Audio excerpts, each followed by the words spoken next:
estás?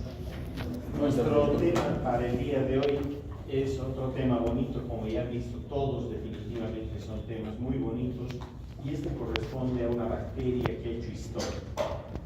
Si ustedes toman el conjunto de bacterias que han modelado incluso a la humanidad, está Treponema pallidum, el agente etiológico de la sífilis, está Mycobacterium tuberculosis, el agente etiológico de la tuberculosis, Mycobacterium leprae, el agente etiológico de la lepra, y cómo no, Yersinia pestis, ¿verdad? Agente etiológico de una enfermedad que nos marcó como humanidad. Y esto es referido a la famosa muerte negra, en su momento, allá por el 1300, la gran mortandad, también me llamaron, porque prácticamente casi arrasa con toda la población europea. Entre el 60 y el 80% de la población europea murió a consecuencia de la peste de mediados del 1300.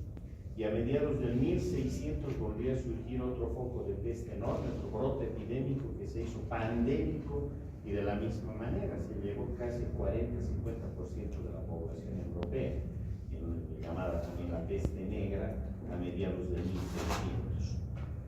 No estuvimos exentos nosotros, como vamos a ver, así que entonces su agente biológico, Yersinia pestis, claro que vale la pena estudiarle, claro que vale la pena verle, porque definitivamente se asocia con una serie de parámetros que como médicos estamos obligados a saber. Y es por esto.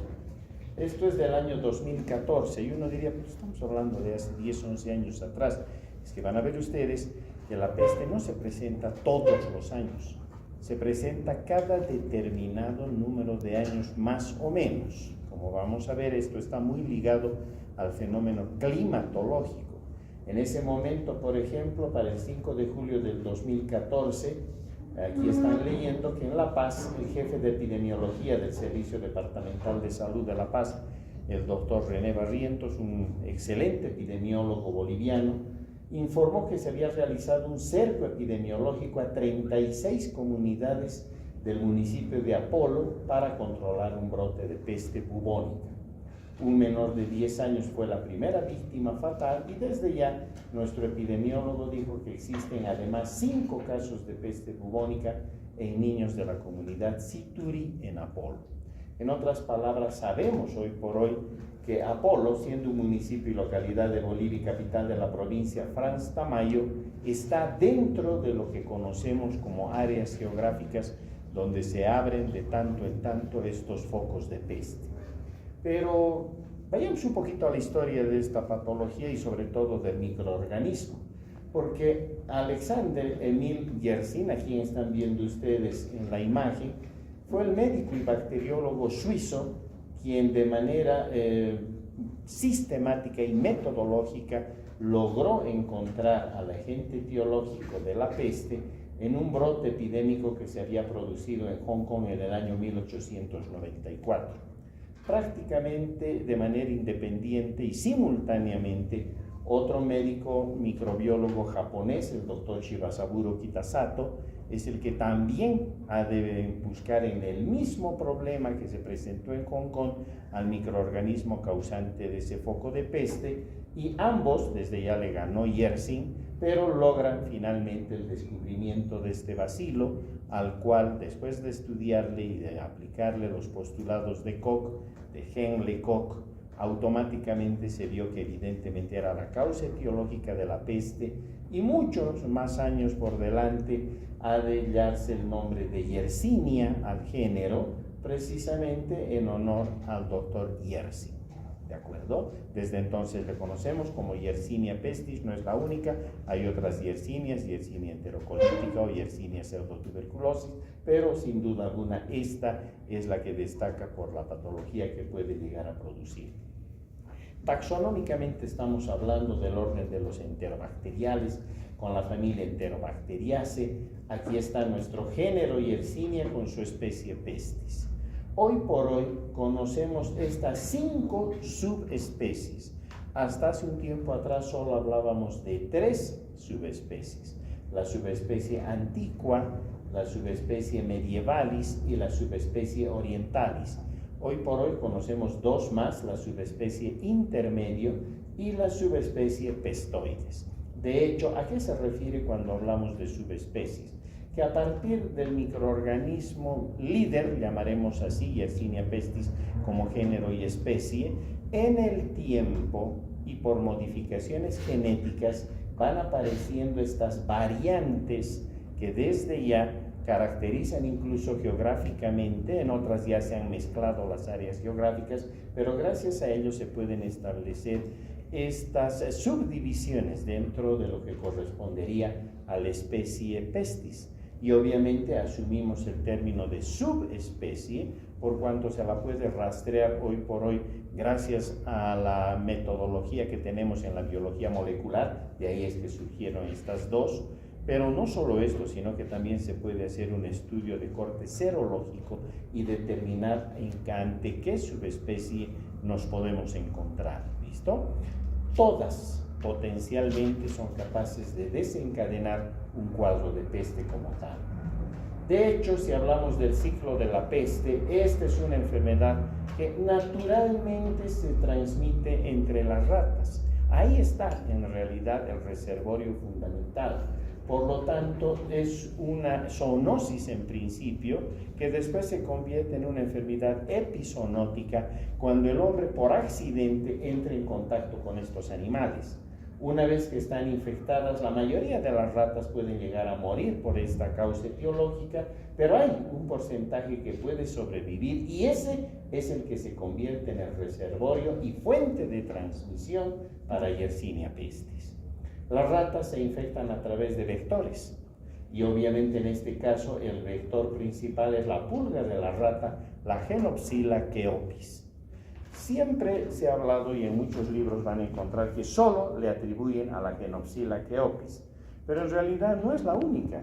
Básicamente cualquier otra pulga puede actuar como vector y en nuestro país no necesariamente es Genopsila chaeopis, casi no tenemos, que yo sepa nadie ha descrito Genopsila chaeopis en Bolivia, pero sí tenemos a las pulgas que corrientemente sabemos que existen y se encuentran distribuidas en nuestro territorio geográfico.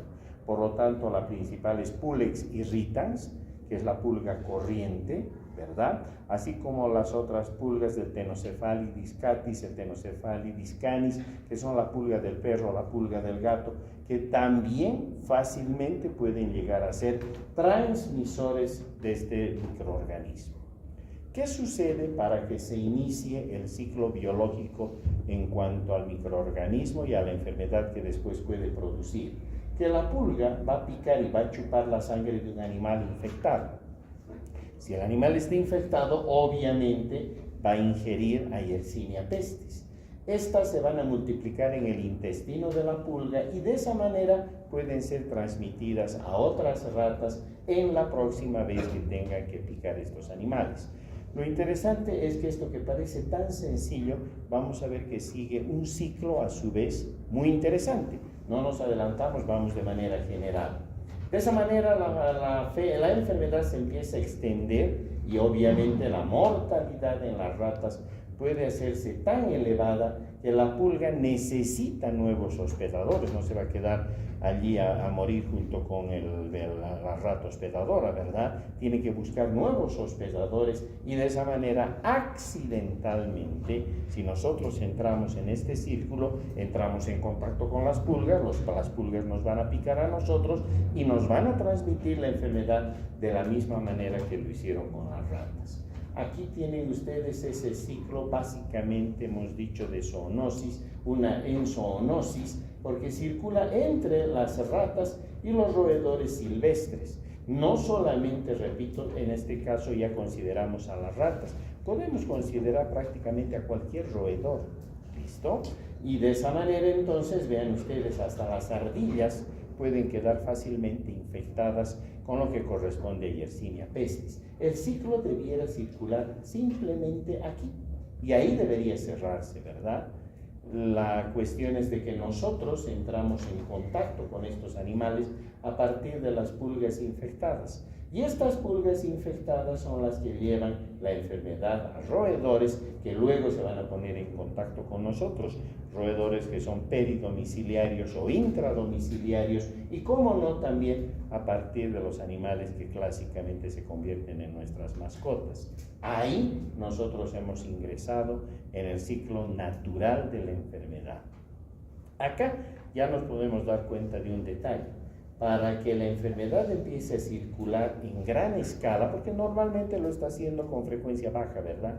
Está en la naturaleza y no tenemos mayor problema. Pero para que de repente empiecen a aparecer roedores muertos, es porque obviamente algo más está sucediendo. Y esto generalmente se asocia cuando los pulsos de temperatura se elevan.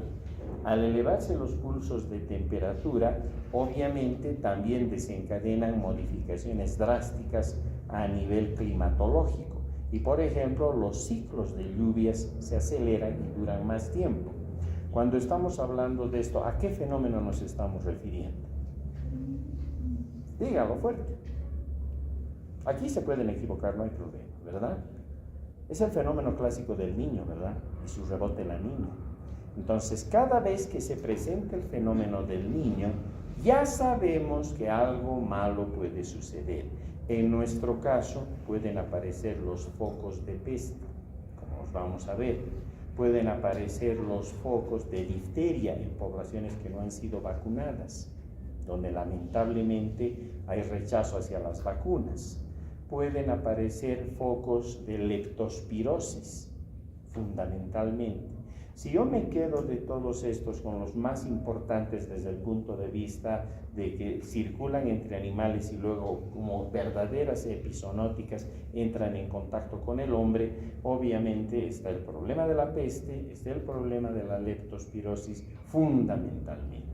Y eso es por algo sencillo, ¿verdad? Se darán cuenta que si hay ciclos de lluvia que duran mucho tiempo y son muy agresivos, los roedores no se van a dejar morir.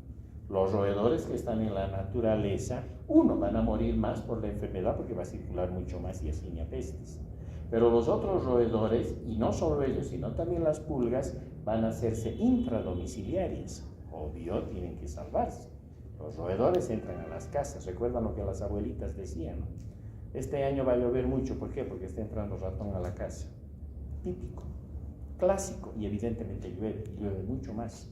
¿Listo? Entonces es porque los roedores están escapando de una situación ambiental que va en contra de ellos y por lo tanto se hacen intradomiciliarios y ahí nosotros somos los que automáticamente entramos en contacto ya con esta patología.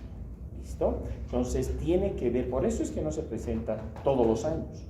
Por eso es que salta, puede haber momentos en los cuales aparece el fenómeno del niño, hay el rebote de la niña, pero no hay focos de peste. Que todo se cerró en la naturaleza, ¿verdad? Lo que llamamos la fase de contingencia desde el punto de vista biológico.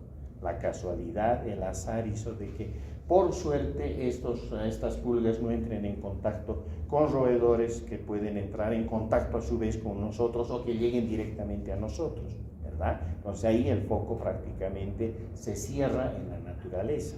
Pero hay otras oportunidades en las cuales esto no sucede así y lamentablemente se produce todo este paso y ahí empezamos a nosotros a caer también con la enfermedad.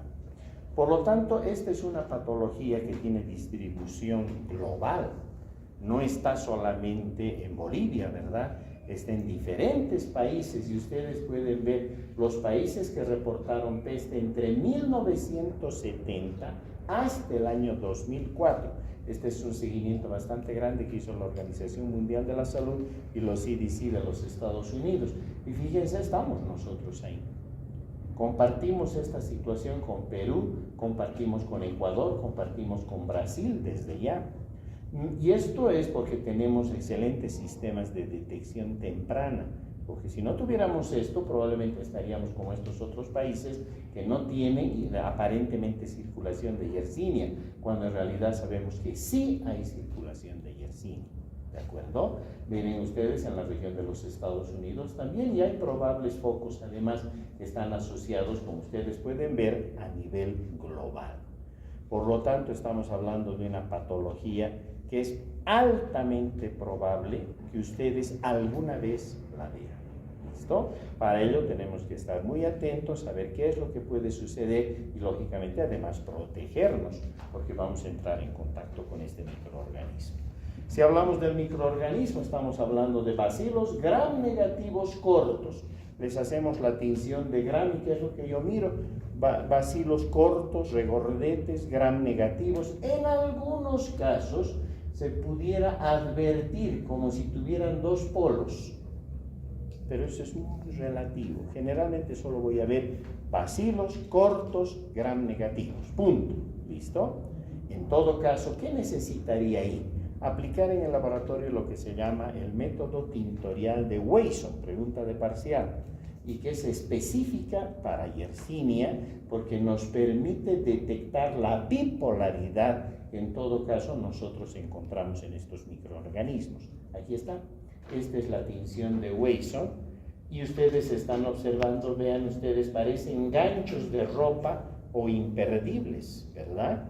Ahí está esa imagen bien característica, los polos quedan bien teñidos, mucho más teñidos que el resto del soma bacteriano. Y al producirse esa morfología, nosotros decimos, mira, esto tiene la posibilidad, si desde aquí empezamos a ver esto, y obviamente orientados por la clínica y todo lo que hemos dicho, entra en el terreno de una probable posibilidad de peste, si sobre los cultivos aplicamos o sobre las muestras obtenidas directamente, como ya vamos a ver, podemos observar estas imágenes con el método de Wason, casi ya nos hemos acercado a abrir la puerta del diagnóstico a lo que sería peste.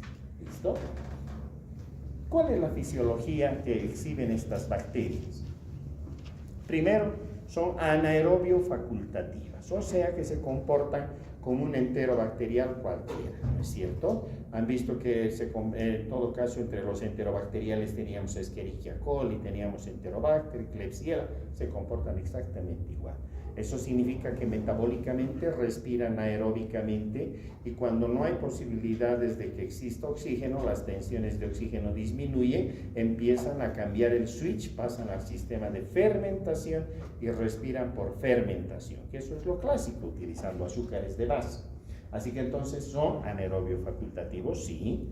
Por otra parte, no son exigentes nutricionales, como cualquier enterobacterial. Pueden desarrollar sobre el substrato que ustedes pongan. Inclusive, nosotros encontrábamos, ya les voy a comentar, en las cajas Petri, hasta en el agua de condensación de las tapas de las cajas Petri, encontrábamos a Yersinia cuando trabajábamos con Yersinia pestis.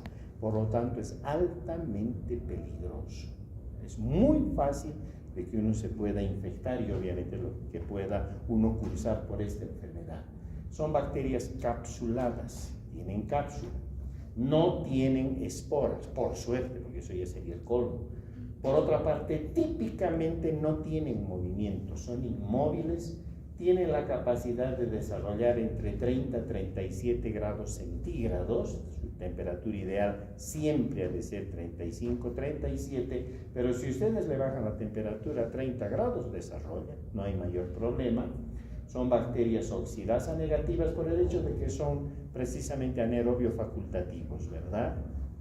Van a más que nada fermentar. Y por otro lado son catalasa positiva típicamente. La imagen que están viendo aquí es una imagen clásica, la de los médicos de mediados del 1600 y hasta el 1700, sobre todo cuando a mediados del 1600 la peste golpeó Europa.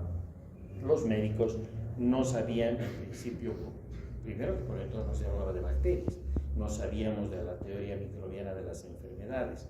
Por otra parte, no sabíamos cómo se transmitía la enfermedad de la peste. Apenas sí teníamos una aproximación a la posibilidad de las ratas, pero no sabíamos cómo llegaba la enfermedad a nosotros y nos provocaba esos cuadros tan terribles que vamos a observar también. Por lo tanto, ¿qué hacían los médicos? En ese momento tenían que colocarse trajes que les cubran por completo, no estaba mal hasta ahí la idea, y utilizaban estas máscaras con esa especie de picos largos, donde al final de los mismos colocaban algodones o trozos de seda con algo de perfume para de esa manera, según lo que se creía en esa época, evitar que uno se pueda enfermar. Obviamente Eso era inútil, ¿verdad? Y más aún con todo el traje, también uno se enfermaba. ¿Por qué? Porque junto a los pacientes o a los cadáveres, revisándolos, estaban las pulgas. Las pulgas pasaban a los médicos, los picaban y lo mismo que nada, ¿verdad? Pero ya era una forma de empezar a pensar en la posibilidad de protegerse. Esa es la clásica indumentaria de los médicos en las épocas en las cuales la peste hizo estragos. Pero si hay algo interesante para hablar de Yersinia, es el principio patogénico en el que se mueve. Es decir, ¿qué hace la bacteria para que la enfermedad se pueda desarrollar? Y para ello entonces tenemos una serie de factores que van a intercurrir para que se pueda presentar la peste en la persona. Más allá de la picadura, ya vamos a ver qué es lo que sucede, cómo finalmente el microorganismo llega a ponerse en contacto con nosotros, una vez que ya está circulando en nuestro circuito sanguíneo. ¿Qué es lo que va a suceder? Hay un juego de factores que van a provocar que la enfermedad se manifieste tal cual la conocemos. En principio es una bacteria gram negativa.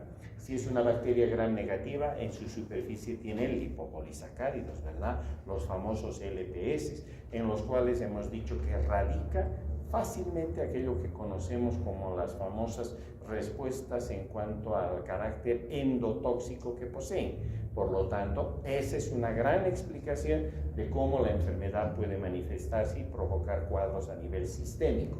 Pero no solo eso, sino que tiene factores de virulencia, y esos factores de virulencia trabajan y funcionan de tal manera que aseguran el hecho de que el microorganismo pueda en principio además adherirse, por ejemplo, a los macrófagos. Se adhiere perfectamente a los macrófagos y lejos de que los macrófagos nos puedan defender, más bien se van a convertir en una especie de movilidades para ellos, para transportarlos de un lugar a otro. Habida cuenta de que estos microorganismos exponen sistemas de secreción de tipo 3, aquí está, que les sirve para prácticamente anclar en los macrófagos. Y una vez que este fenómeno sucede así, con toda la información a partir del resto de los antígenos que se va a suscitar y se va a expresar, invitan al macrófago a que éste pueda emitir los pseudópodos correspondientes, vean, puedan englobar a Yersinia, puedan internalizarla y hacerla intracitoplasmática. Eso debía ser lo ideal, ¿no es cierto? Porque una vez que sucedería eso, la fagocitosis se dispararía. Pero acá no pasa esto porque además se activan los antígenos B y W, que son antígenos que permiten que el microorganismo evada por bloqueo del sistema de la fagocitosis este fenómeno de defensa natural. Por lo tanto, al poseer estos antígenos BW, se cierra la posibilidad de que la fagocitosis pueda completarse de acuerdo a lo que ustedes ya conocen por lo que hemos avanzado en la parte de inmunología básica, ¿de acuerdo? Así que entonces no tiene mayor problema todo este sistema, además de las proteínas que ya vamos a ver, las IOP, con las cuales termina de adherirse el microorganismo, se produce la fagocitosis, entra el microorganismo dentro de lo que vendría a ser en este caso los macrófagos, pero no se va a activar el fenómeno de la fagocitosis. Pudiéramos llamar entonces más como una endocitosis y nada más, ¿verdad? No se va a llegar a producir el fenómeno de la fagocitosis. Y de hecho, se van a poner en marcha otros elementos, como es el caso de las islas de patogenicidad, que desde ya se encuentran en el material genético de la bacteria y que le permiten expresar esto que están viendo aquí, que son las Yersinio o Yersinia bactinas. ¿Qué son estas? Son sideróforos. Cuando hablamos de sideróforos estamos hablando, en otras palabras, de un sistema químico que permite atrapar, en este caso, ¿qué? Hierro. La bacteria, como cualquier otro elemento, necesita hierro y por lo tanto, en este caso, estos sideróforos capturan el hierro a partir de las células, a partir de la sangre, a partir de los propios macrófagos y gracias a todo esto, el microorganismo puede sobrevivir y continuar lo que significaría el proceso infeccioso. Pero hemos dicho que no queda ahí, porque las proteínas de membrana externa, y aquí están las famosas IOPS, estas proteínas que le permiten el fenómeno de la adherencia a la membrana externa, y gracias además al sistema que hemos visto de secreción tipo 3, le permite a la bacteria quedar completamente adherida, invitar al macrófago a que se produzca la endocitosis, pueda producirse el sistema de pseudópodos que puedan ingresar finalmente a la bacteria dentro de las células, y con ello está cumpliendo su función este complejo, no es una sola, es un complejo de moléculas del sistema IOPS. Pero en el sistema, además, genético de la bacteria, tenemos plásmidos como material extragenómico. En estos plásmidos tenemos estos de 70 kilobases de tamaño, que son clave, porque ahí radica toda la actividad en relación a lo que son los factores V y W. O sea que si Yersinia no tiene este plásmido de 70 kilobases, no va a ser patogénica, no va a poder provocar enfermedad. ¿Listo? Por otra parte, estos plásmidos también, en el caso del PSP, tienen la capacidad de poner en marcha lo que son proteasas activadoras de plasminógeno. Y en este caso, ¿qué sucede? Cuando la pulga se alimenta de la sangre, por ejemplo del roedor, ingresa la sangre al intestino de la pulga, al proventrículo. Allí, Yersinia pestis, lógicamente, ingresa también. Allá estos plásmidos que están en Yersinia pestis ponen en marcha esta proteasa. Y en las pulgas, por la temperatura, 20, 25, 28 grados, las proteínas cumplen una función de tipo coagulasa. O sea que se coagula todo lo que está en el proventrículo de esa pulga. ¿Eso qué significa? Que no se va a poder alimentar más, pero la pulga está infectada, ¿de acuerdo? Como la pulga está infectada y no puede alimentarse porque todo ha quedado coagulado en su proventrículo, ahora estas pulgas van a pasar desde las ratas, más aún si estas han muerto, van a pasar hacia los humanos. En los humanos estamos a 37 grados centígrados. A esa temperatura, estas mismas proteasas dejan de actuar como coagulasas y más bien asumen una función fibrinolítica. Cabe decir que todo lo que estaba coagulado empieza otra vez a licuarse. Y al licuarse, la pulga está muy hambrienta, empieza a picar y a chupar sangre ferozmente a partir de los hospedadores humanos. El problema es que no solamente al picar chupa la sangre, sino que regurgita. Y al regurgitar, Yersinia pestis entra finalmente a nuestro torrente circulatorio a través, lógicamente, de esos vasitos distales de riego sanguíneo. ¿Se entendió? Esa es la manera entonces en la que se va a producir. No son los únicos plásmidos, también tenemos estos otros plásmidos, los FRA o PMP, que en realidad tienen la capacidad de poder lograr la expresión tanto de proteínas capsulares, la F1, que le termina de ayudar a Yersinia pestis, no solo en la adherencia, sino en el poder ingresar, en el poder internalizarse dentro de los macrófagos. Pueden activar el sistema de pseudópodos, todo el citoesqueleto, las actinas y demás, van a ponerse en marcha para poder formar el pseudópodo y atrapar al microorganismo, pero ya hemos visto que eso no tiene sentido favorable, ¿verdad? Y finalmente las fosfolipasas, que son clave para que pueda sobrevivir Yersinia pestis. Les dota del resto de las opciones desde el punto de vista metabólico para poder trabajar dentro de los macrófagos o en los tejidos y de esa manera sobrevivir y obviamente poder multiplicarse. ¿Se entendió? Perfecto. ¿Cuáles son los cuadros clínicos? No pretendemos dar una cátedra de infectología, yo no soy infectólogo, soy microbiólogo, pero siempre es bueno saber qué es lo que pasa, ¿no es cierto? Y de hecho tenemos posibilidades interesantes. Una primera presentación clínica es la famosa peste bubónica, clásica además. Esta se va a producir una vez que las bacterias se introducen mediante la picadura. Lógicamente se van a mover por el torrente sanguíneo hasta quedar atrapadas en los ganglios linfáticos. Ustedes saben que los ganglios linfáticos tienden a retener todo lo que es peligroso, ajeno, noxa, etcétera, ¿verdad? Es lo mismo que va a suceder en este caso. Pero estos ganglios van a empezar a aumentar de tamaño, van a empezar a aumentar de volumen, precisamente en la medida que empiezan a hacerse masas tumefactas adquieren lo que llamamos el carácter de bubón, y eso es lo que se puede ver sobre todo en los ganglios de las regiones axilares, las cadenas axilares, como también a nivel inguinal, pero no son los únicos, se puede encontrar esto a nivel de los ganglios retroauriculares, etc. ¿Listo? De esa manera las bacterias pueden volver al torrente circulatorio. Obvio, han vencido el filtro de lo que corresponde a los ganglios, y ya saben ustedes, anatómicamente el conducto torácico las puede llevar otra vez a vía de la ruta linfática hasta el torrente circulatorio. Ahora sí, el momento que llegan al torrente circulatorio nuevamente, nuestro paciente va a ingresar en un proceso septicémico generalizado, porque Yersinia va a llegar allá donde el riego sanguíneo la lleva, ¿de acuerdo? Ahí es donde se producen hemorragias.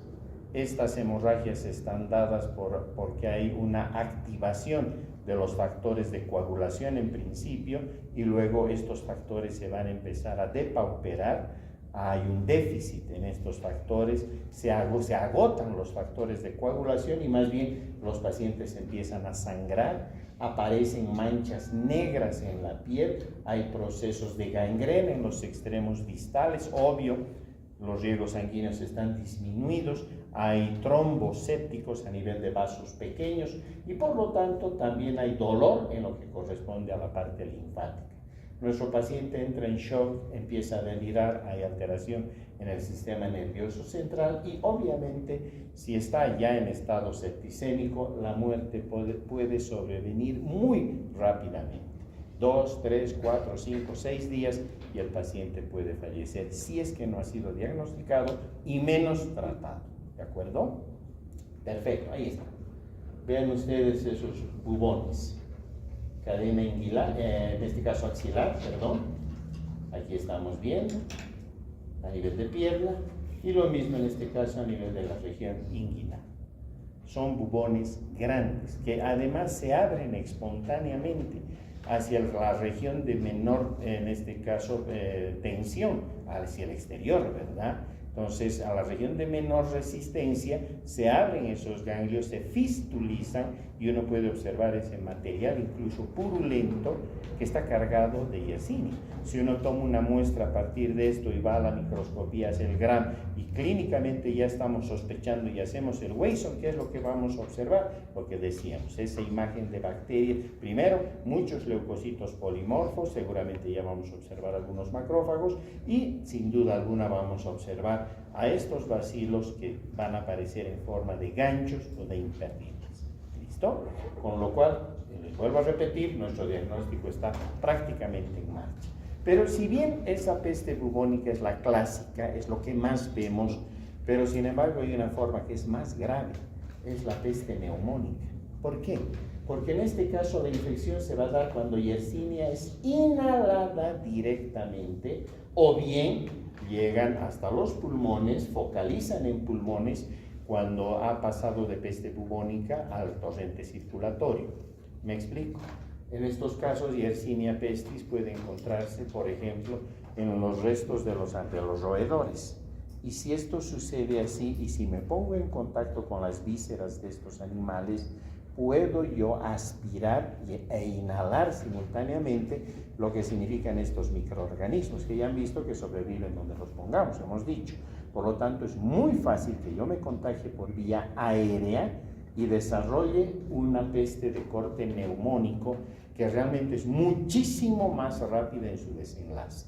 Puede provocar prácticamente un cuadro de una neumonía hemorrágica aguda, y en el término de 1, inclusive hasta 3 días, puede provocar la muerte del paciente. O si el paciente hizo una peste bubónica, hemos dicho que regresan a la sangre las bacterias, hay un cuadro septicémico, pueden focalizar a nivel pulmonar y hacen lo mismo, una neumonía hemorrágica necrotizante de curso agudo, y el paciente otra vez en 1 o 2 días a partir de esto puede fallecer. Las más de las veces no nos da tiempo u opción inclusive a hacer tratamiento. ¿Listo? Esta es a la que más miedo le tenemos. Miren cómo se ponen los dedos. Hay gangrena distal. En otras palabras, No hay el riego sanguíneo que debería existir, todos son trombos sépticos. Si nosotros esfacelamos acá este dedo o con una lanceta aplicamos y hacemos una punción y obtenemos sangre, vamos a obtener casi un cultivo puro de Yersinia pestis. ¿Listo? Entonces, esto es un cuadro tremendo, son cuadros agresivos. Y obviamente en las formas neumónicas, ni qué decir, hemos dicho, el cuadro avanza muy rápidamente.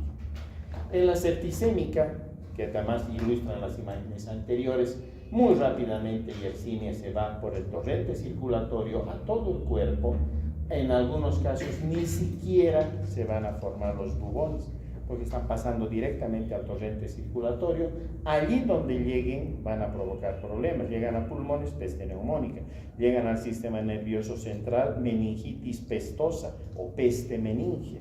Llegan al área renal, van a provocar necrosis a nivel renal, van a provocar un cuadro de insuficiencia renal por peste. ¿De acuerdo? En cualquiera de ellos, lógicamente, la posibilidad de que sobrevenga la muerte del paciente es muy alta y los tiempos son muy cortos. Una vez más, las más de las veces no nos da tiempo a hacer el diagnóstico clínico que quisiéramos hacer. Son casos de peste. ¿Listo? A lo que vamos y a lo que nos interesa. Desde el punto de vista del laboratorio, ¿qué tenemos que hacer? Primero, que sabemos que la sangre es vital, porque sabemos que ahí nosotros podemos encontrar el agente etiológico. Si estamos viendo que tarde o temprano va a circular por el torrente circulatorio, ¿verdad? Por lo tanto, en sangre sí le vamos a encontrar. Los hemocultivos van a ser positivos y se positivizan rápidamente. En 12 horas, en 18 horas ya son positivos los frascos para hemocultivo. No solo ello, también podemos tomar muestras a partir, hemos dicho, de los ganglios, cómo no, ¿verdad? De esos bubones, si estamos viendo que son prácticamente cultivos puros de Yersinia pestis o de órganos. Por ejemplo, si estamos en foco de peste neumónica, la muestra de esputo, esa que trabajamos para tuberculosis, la misma muestra nos sirve en estos casos, pero siempre con la bioseguridad practicada en grado extremo. No podemos nosotros trabajar o atender a un paciente afectado de peste si es que no vamos a protegernos, si es que no vamos a seguir las reglas de la bioseguridad al pie de la letra. Puede sucedernos lo que va a suceder en los casos en los cuales el fenómeno del niño y de la niña nos provocan problemas, cuando hemos dicho que aparecen las leptospirosis, aparece peste, aparecen las fiebres hemorrágicas. Recuerden lo que nos pasó tristemente con un colega gastroenterólogo hace unos años atrás, cuando por precisamente un problema de fiebre hemorrágica, a partir de una persona que se infectó entre Caranavi y Palos Blancos, la paciente llegó a La Paz, parecía que era simplemente una hemorragia digestiva alta. El colega gastroenterólogo atendió a esta paciente, la paciente falleció y él también con fiebre hemorrágica, porque obviamente no pensaron en que se podía tratar de en este caso, de un cuadro de fiebre hemorrágica. No hubo la bioseguridad pertinente y miren en lo que quedó, ¿verdad? Nos hay que tener muchísimo cuidado. Las muestras entonces se las puede obtener, se las puede trabajar, pero sobre todo ustedes van a trabajar con las falanges. ¿Por qué? Porque cuando estoy en un lugar tan alejado de una ciudad, porque hemos visto que esto básicamente se va a presentar en áreas rurales, obvio, ¿verdad? Y allí no voy a tener seguramente el laboratorio de bacteriología, lo más probable, pero clínicamente tendré que yo hacer el diagnóstico, clínica y epidemiológicamente. Si estoy en un lugar, como vamos a ver, en nuestro país, donde hay mayor posibilidad de que se activen los focos de peste, entonces tengo que estar muy alerta y sobre todo si estamos atravesando fenómenos del niño o de la niña, ¿cierto? ¿Qué significa el manejo de falanges? Significa que cuando las o los pacientes han fallecido y queremos hacer un diagnóstico certero, nos hemos quedado con la duda que ustedes pueden y tienen que seccionar las falanges de los dedos. Pueden seccionar incluso un dedo entero, ¿de acuerdo? Cortan con el bisturí con toda la bioseguridad correspondiente. Y esa falange o ese dedo, mejor aún, lo introducen en un frasco, lo cierran, lo sellan y eso tiene que llegar al enlace, si están en el lado occidental. Si están en el lado oriental, hacen necropsia. No tienen que estar inmersos en alcohol, formol, suero oficio, nada. El dedo tal cual lo han seccionado, así lo introducen en el frasco, cierran. Mejor si ese frasco va dentro de otro frasco, ¿verdad? Lo ideal, como regla básica, sería que una vez que he puesto yo el dedo en el frasco que tiene sistema de rosca y tapón, cierro perfectamente, envuelvo en papel higiénico, no vamos a tener aquí papel filtro ni mucho menos. Me gasto un rollo de papel higiénico, ¿verdad? Lo envuelvo perfectamente y lo introduzco dentro de otro frasco. Mejor si es plástico, ¿de acuerdo? Una vez de que hago esto, cierro bien, etiqueto como debe ser el recipiente externo, más el resumen de la historia clínica, y esto se tiene que ir al INLASA, mando al INLASA, o traigo al INLASA, o que la ambulancia traiga al INLASA, porque eso sí, todos los centros en área rural tienen ambulancia, por lo tanto la ambulancia trae la muestra, trae el resumen de la historia clínica, y en INLASA se va a hacer el trabajo de investigación y de detección si se trata de test.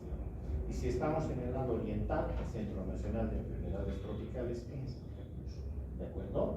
Mandamos así, perfecto, nos van hasta felicitar, y obviamente tengo que avisar a sedes, tengo que avisar a mi red de salud, tengo que a través de esto, la información tiene que llegar después al SNIS, como vamos a ver, para que esto quede perfectamente documentado. Esta es una enfermedad de declaración obligatoria, no me puedo callar, ¿listo? Esto tengo que denunciar dentro de lo que es el sistema de salud pública del país.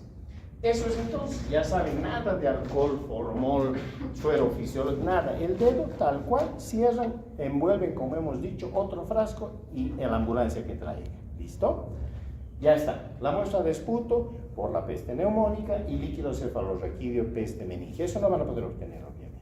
Eso ya sería si tuviéramos las posibilidades de un laboratorio y poder trabajar con la bioseguridad suficiente para obtenerse este tipo de muestras. Pero ustedes lógicamente saben que si hay un cuadro de meningitis pestosa, la muestra ideal sería líquido cefalorraquídeo o sangre, porque es obvio que circula por sangre. Es obvio, ¿verdad? La otra opción, si tengo que mandar, hemos dicho, de la falange, generalmente ya es necropsia, ¿verdad? No le vamos a cortar al paciente el dedo. Entonces, generalmente es cuando el paciente ya ha fallecido y procedemos a hacer la autopsia y cortamos el dedo. Se llama autopsia cuando secciono el dedo una vez que el paciente ha muerto, y se llama necropsia cuando el paciente ha sido enterrado. Ustedes están en una red de salud y les avisan que en una comunidad están muriendo personas, aparentemente les dicen, les salen unos tumores y empiezan a tener fiebre y se mueren, y empiezan a tosen sangre y se mueren. Entonces llegan, ya los han enterrado, ¿verdad? Pero ustedes no se van a quedar con la duda, jamás. Entonces, podremos hacer la necropsia con permiso de las autoridades locales y de los familiares, siempre y cuando nos autorice, porque de lo contrario sería grave. Podemos sacar el cadáver y cortar la falange. Eso ya es necropsia, ¿de acuerdo? Cuando desenterramos el cadáver. Listo. En el laboratorio, ¿qué vamos a hacer? El gramo otra vez, miren, en algunos casos hay cierta imagen que nos puede hacer sospechar, pero eso es para el bacteriólogo o la bacterióloga que está experimentado o experimentada, ¿verdad? Con seguridad que si tenemos el antecedente clínico, el antecedente epidemiológico y las muestras, lo que vamos a hacer es llegar hasta la tinción de Wayson, y esto es lo que vamos a observar. Miren, es un trabajo desde ya muy bonito en el laboratorio. A mí me toca trabajar muchísimo con peste, pero es peligroso. Hay que tener siempre toda la bioseguridad de parte de lo que queremos hacer. Fíjense esa imagen, parecen ganchitos de ropa muy imperdibles, típicas en relación al método tintorial de Wayson. El aislamiento primario lo hacemos generalmente en agar sangre, nutritivo y McConkey. Estas son colonias de Yersinia pestis, son lactosa negativa, no son como estas que son de coli, para contrastar. En el medio de cultivo, este es el agar nutritivo, crecen como si nada, porque hemos dicho que no son exigentes, ¿verdad? Y aquí las estoy viendo igual en el McConkey, estas mismas puestas en otra imagen. son lactosa negativas. Aquí están en el agar sangre, colonias grisáceas, redondeadas, 2-3 milímetros de diámetro, superficie convexa, que cuando pasan 3-4 días de incubación, incluso las colonias, vean ustedes, empiezan a asumir esta imagen. Los yanquis le llaman de huevo frito. Ya, de acuerdo. Listo, parecen huevos fritos. ¿Listo? Pero esa es la clásica imagen. Vean, aquí hay una parte central y una parte periférica, como una escarapela. Nosotros más las veíamos como escarapelas. ¿Listo? Entonces, en la medida que se envejecen las colonias, van asumiendo esta morfología. Y ya está. Las pruebas de identificación son sencillas, porque es una prueba de bioquimiotipificación. Le hacemos 3 pruebas. Le hacemos en el Kligler o el TSI, picamos y sembramos por estría. Este es el medio sin sembrar todavía, este es el que ya fue sembrado y salió después de 18 horas. ¿Qué va a pasar? El fondo amarillo, porque hemos dicho que son enterobacteriales. Los enterobacteriales son fermentadores, hemos indicado. Si fermentan la glucosa. Aquí está el color amarillo en el medio de cultivo correspondiente. Y en la superficie leemos la lactosa. Y en el macón que hay lactosa y no daban pigmentación, por lo tanto son lactosa negativas, ¿no es cierto? Aquí está. Hacemos luego la siembra en la batería, en rojo de metilo y lía. Esta es la lisina de carboxilasa. Típicamente da esto, o sea, negativa. Y el rojo de metilo positivo. Y ya está. O sea que con estas 3 pruebas, y además leemos la motilidad, que hemos dicho que es negativa, ya está el diagnóstico hecho, más el antecedente clínico y el antecedente epidemiológico, se cerró el tema. Lógicamente, hoy por hoy existe tecnología en cuanto a serotipificación para poder serotipificar si estamos frente, primero a Yersinia pestis, existen los antisueros, como también para las subespecies, sobre todo orientalis, medievalis y antigua. Para esas hay. Las otras ya necesitan laboratorios de referencia mucho más grandes. El tratamiento ideal es la streptomicina. Sabemos que el estrepto está cuidada, guardada y controlada por el Programa Nacional de Tuberculosis. Por lo tanto, no la usamos, si ustedes quieren, de rutina. En todo caso, se puede utilizar gentamicina, mejor doxiciclina. ¿Listo? Pero además, si estamos en el campo y no tengo si tengo streptomicina del programa de tuberculosis y estoy diagnosticando peste clínica y epidemiológicamente, uso la streptomicina, ¿verdad? Y la voy a justificar más adelante. No me van a hacer lío, porque obviamente mi sospecha clínica está bien fundada, además sobre bases epidemiológicas. Por lo tanto, y más aún si he mandado la falange de los otros que han muerto y estoy salvando a los que todavía están vivos, puedo pues utilizar finalmente streptomicina. Costo-beneficio, ¿verdad? Tengo que ver eso a favor de mis pacientes. Nunca voy a esperar a que la cosa llegue a ser más grave. ¿Listo? Muy rapidito, ¿qué ha pasado en Bolivia? Entre 1921 y el 22, en la provincia de Tarija, aparecen focos de peste con 387 muertos con la forma neumónica. 39 niños menores de 10 años, los demás forma ganglionar. Miren ustedes, 6 años después, que coincide con el fenómeno del niño, que son normalmente 5 a 8, 9 años en ese lapso de tiempo. En 1928, otra epidemia en Valle Grande, esta vez en Santa Cruz, peste bubónica con 200 enfermos sobre 1000 habitantes y 88 fallecidos, generalmente por la neumónica. Foto histórica, porque aquí al centro están viendo ustedes al profesor Félix Veintemillas, segundo director del Instituto Nacional de Bacteriología, hoy el Instituto Nacional de Laboratorios de Salud, el INLASE, que está al frente, y él era el experto número 1 en peste del país. Él es el que iba con las comisiones para hacer el trabajo de diagnóstico. A su lado están los doctores Sotelo, Galindo, Torrico y Peña. Ellos eran los que se encargaban de llevar adelante el diagnóstico. 1928. Luego hay una epidemia en Chaco, en la provincia de Entre Ríos, en Tarija. Hay también focos de peste en Sucre, en Tomina, Lagunillas y Choretí. En abril del 45, otra epidemia en Valle Grande. Esta es la que se hizo más famosa. la tasa de ataque del 13%, la letalidad 44%, casi la mitad falleció de los afectados. Predomina la forma ganglionar o bubónica y también se ve la forma neumónica, transmitida básicamente por ratas selváticas. Esta fue la que nos permitió abrir los ojos a la peste, porque en Bolivia seguíamos pensando que no había peste, que no era peste. Es más, hubo un reto que se hicieron 2 personas. Por entonces, el rector de la Universidad Mayor de San Andrés indicó que era una estupidez pensar que se trataba de peste, porque la peste solamente llegaba a los países que tenían puertos marítimos, que los barcos trasladaban a las ratas con peste y las ratas obviamente tomaban los puertos, infectaban a la gente y ahí morían con peste.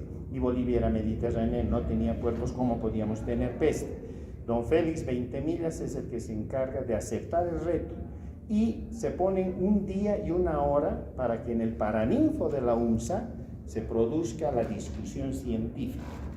Entre tanto, Félix 20 Millas manda sus portaobjetos coloreados y las cepas que había logrado aislar las manda a Santiago de Chile con el profesor Kraus, uno de los mejores microbiólogos que llegó de Europa para trabajar en Santiago de Chile. El profesor Kraus en menos de una semana confirmó los resultados del profesor 20 Millas. Le escribe una carta y le dice que sí, que eran verdaderamente microorganismos de peste, que había acertado al 100% y que en todo caso a partir de ese momento a Bolivia se la consideraba en el circuito de peste. Cuando se enteró el rector por entonces que esta correspondencia le había llegado a Félix 20 Millas, y llegó el día y la hora en la que tenían que debatir científicamente en un duelo científico, llegó la prensa, estuvo mucha gente en el Paraninfo, no se presentó el rector, solo el profesor Félix 20 Millas. ¿De acuerdo? Miren qué interesante. En la misma década de los 40 se empieza a utilizar el DDT precisamente para el control de pulgas. Al principio dio excelentes resultados, después un desastre porque el DDT tóxico y por otra parte las pulgas empezaron a seleccionarse y aparecieron mutantes resistentes que se defendían del DDT, por lo tanto dejó de ser útil. Para 1933, miren esos bubones. Todas son fotografías de los trabajos del profesor 20 Millas, en Tomín en este caso. El 86, esa es la epidemia en la que me tocó trabajar a mí, en Suriunga, cerca de Chulumani, la aprobación Ilumaya, un equipo de fútbol del altiplano visita Ilumaya, juegan y cuando en la noche se quedan a pernoctar, comen en una casa en la que los invitan a dormir y al día siguiente empiezan a enfermarse uno tras de otro. En 2 días se muere casi todo el equipo de fútbol, se contagian otros más de Ilumaya, nos toca ir y obviamente cuando tomamos muestras y las traemos a La Paz, inyectamos e inoculamos en ratoncitos de laboratorio en el instituto, las purificamos las muestras. ¿Por qué utilizamos los dedos, las falanges? Porque en la médula de las falanges, si es septicémica, llega a todas partes, obviamente a la médula ósea también, ¿cierto? Entonces en las falanges, en la médula ósea quedan las bacterias atrapadas en forma pura. Ahí no va a haber estafilococos, otra cosa, están puritas. Por lo tanto, uno entra con jeringas a las falanges con algo de suero fisiológico, muy poco. Inyecta un poquitito y extrae. Y esa especie de grasa que sale está cargada de hielo. Uno hace las siembras, inocula en roedores, en ratones. En 2-3 días los ratones mueren, hígados tumefactos, vasos tumefactos. Cuando uno corta es como grosella, como mermelada. Mora, de lo que fuere, ¿ya? De cereza, y sale esa masa, uno hace los frotis, tensión de Wilson y vemos lo que ustedes ya han visto. ¿Listo? Así que entonces ahí se confirmó perfectamente 12, el equipo de fútbol prácticamente entero y alguien más de Ilumaya, 13% de letalidad. En 96 hay otro brote con 27 casos de peste en San Pedro, en Apolo, letalidad del 15%. Y el SNIS ha registrado 5 casos, 2 niños y 3 adultos, también en Apolo, un año más tarde, 1997. Se arrastró el fenómeno niño-niña. Para la década del 2000, empezando el 2000, ¿existen focos endémicos de peste? Sí, comprobado en La Paz, Santa Cruz, Chuquisaca y Tarija. Así que cada vez que llegue el fenómeno de niño o niña, ya sabemos que se pueden activar focos de peste en cualquiera de estas 4 regiones. Hay que estar muy atentos, clínicamente listos, y ya saben lo que tienen que hacer. Al final de cuentas, esta es una enfermedad que incluso ha provocado que existan muchas pinturas en referencia a la peste, incluida esta que se llama La Danza de la Muerte, y que la pintaron precisamente evocando lo que la peste podía provocar. ¿Listo? Ha sido un verdadero gusto, muchísimas gracias. Este año es mi última charla con ustedes, luego les toca al resto de mis colegas docentes, y solo quiero decirles que ha sido un privilegio el haber compartido este año académicamente con ustedes. Doctoras y doctores, pronto los esperamos en los hospitales, y pronto espero a muchos y muchas de ustedes en la especialidad de la microbiología y la patología clínica. Muchas gracias. Thank you.